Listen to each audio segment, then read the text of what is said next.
Hello there, I'm Presley, and today I will be going over the events of and giving my overall thoughts of episode 19 of the Bleach 1000-Year Blood War. Now, this episode covers part of chapter 555, and then covers 565 to 570. And the episode starts off with us seeing Ichigo at the Royal Palace, and we see him talking to some members of the Zero Division. And, we see Senjumaru activate a staircase. It's a long, spiraling staircase, going all the way down to the Seirotei. And then, Ichibei walks up and he tells Ichigo that the Quincy's began their attack on the Soul Society like 3 hours ago. And with that, we see Ichigo jump down into the spiraling staircase. We briefly cut over to see Kisuke and Mayuri. Then the opening theme plays. We can see Yugrum and Uryu continuing their conversation from last episode. We then see them walk into another room where we can see Kangdu and BG9 tied up. And we can see Yugrum walk up to Kangdu, and we can see him attempt to cut him down with his sword.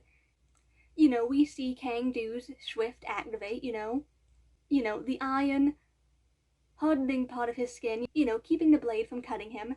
However, then while Yugrum is talking, we see a scale, and we start to see the scale shift from leaning in favor of one side to another.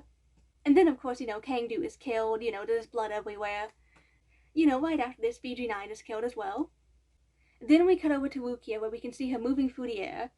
We have her thinking to herself for a bit, and then we can see where a hand grabs her arm, only to then not be there once she, looks down. And, she looks around, cautious of her surroundings, obviously. And, of course, then we hear a voice speak into her ear, asking her if she's afraid, despite there being no one near her. Then, of course, we see the person behind this voice appear, being none other than Asnot. Of course, Asnot asks Rukia where Byakuya is. And of course, Rukia tells him that she's under no obligation to tell him where Byakuya is. We then, of course, see Asnot send several of his fear spike things directly towards Rukia. She's able to move out of the way of them, they end up landing in the wall behind her, disappearing after they hit the wall. Of course, then Rukia uses her Zanpakuto to create a small wall of ice in front of her to block more of the spikes that he has sent flying towards her. Of course, the spikes hit the wall of ice, and, Asnot tells her that it doesn't even matter that she put up this wall of ice, that the fear is still going to reach her anyway. Which it does. It leaks through the ice, down her sword, onto her arm. To which, then after a bit of back and forth between these characters, Rukia then states that his Swift is not having any effect on her. Rukia then asks him if fear having no effect is what he fears. Of course, then we have Asnot talking about fear for a bit, and of course he ends up stating that it is not possible for fear to be ineffective as long as she's alive. And, of course she responds, yeah, that's what I'm trying to tell you. It won't work on me because I'm not alive right now. And then, of course, Rukia begins explaining what her Zanpakuto's actual ability is, stating that despite what she thought, her Zanpakuto is not a sword that emits freezing air from the tip of its blade. Instead, it is a Zanpakuto that lowers its possessor's body temperature below freezing. It is simply a means to extend the freezing range that it has on its user. And, Rukia explains a bit more that she's temporarily acquired the ability to kill her body by controlling her reishi. Of course, then we see Rukia slash Asnot's shoulder, stating that she's gone down to minus 18 degrees, stating that, blood freezes, it won't flow from the cut. Then she goes down to minus 50 degrees. The moisture in the ground freezes beneath her feet, and, the ground shakes as a result. And then she goes down to the lowest she can go in this state, which is minus 273.15 degrees. And she states that she can only function at this level for 4 seconds without potentially causing too much harm to her body as a result. And we see her just entirely freeze as not when she uses this move. And we see her start to raise her body's temperature again, Then of course, we get a slight backstory for Asnot, where we can see him in the hospital, before he's joined Stern Ritters. And we can see Yuhabak approach him in the hospital. We see where Asnot has broken out of the ice, and we see him activate his Quincy Holy form. It is so terrifying, yet also so cool. I love it. And Rukia attempts to slash him, but for some reason she's not able to get close enough to cut him. And Asnot starts to explain the way that his Quincy Holy form works. And basically, the way it works is that he doesn't even have to impale anyone with those spikes of light for them to be inflicted by fear. All they have to do is see him for them to be inflicted with fear.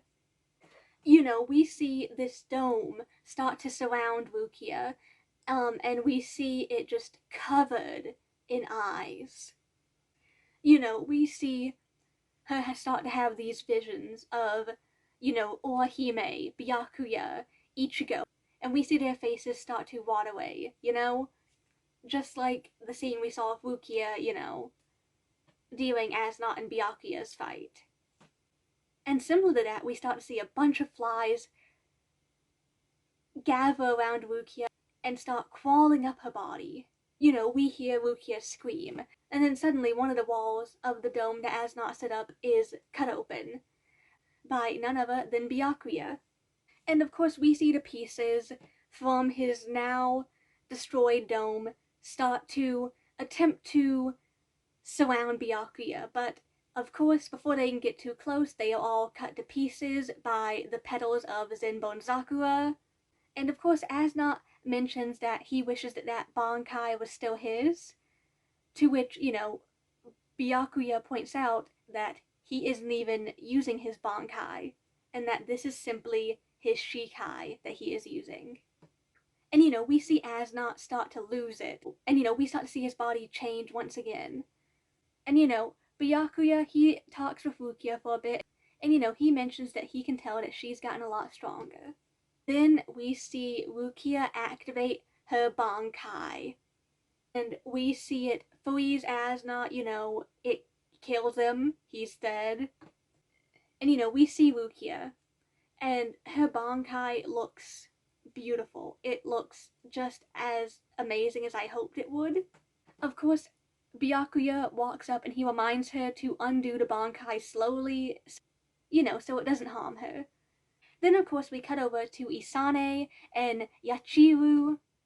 Then of course someone appears right behind Isane. Of course Yachiru immediately, she hits the guy, but instead her face has been hit. And she states that she was pretty sure she hit him, but then she stops and she wonders what she means by hit him, because now suddenly they can't see this guy. And that's where the episode ends. I think it was a great episode overall. I loved it. I loved the way they animated the Asnot and Rukia fight. I thought it was fantastic. I've been really waiting to see this Rukia Bankai reveal moment animated. The ending poem for this episode is from volume 64, from the perspective of Grimmy. Well, I guess this is where I'm going to end this review. Thank you for watching. I hope you have a fantastic week. I will see you in the next video. Bye!